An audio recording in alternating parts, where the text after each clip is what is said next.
Friends కొన్ని లక్షల మంది భక్తులు ఈ దర్శించుకుంటున్నారనమాట ఈ స్వర్ణగిరి టెంపుల్ని.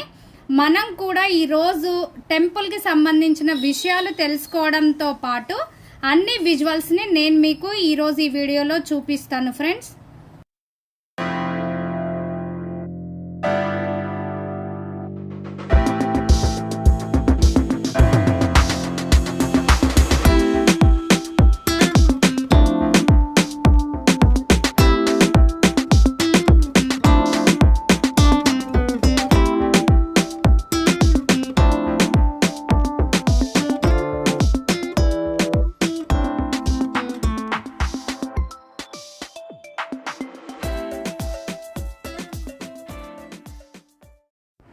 ఫ్రెండ్స్ ఇప్పుడే మేము వచ్చాము బైక్ పార్క్ చేసుకొని, అండ్ బైక్కి మనకి 20 రూపీస్ తీసుకున్నాడు ఈచ్ బైక్ వచ్చేసి.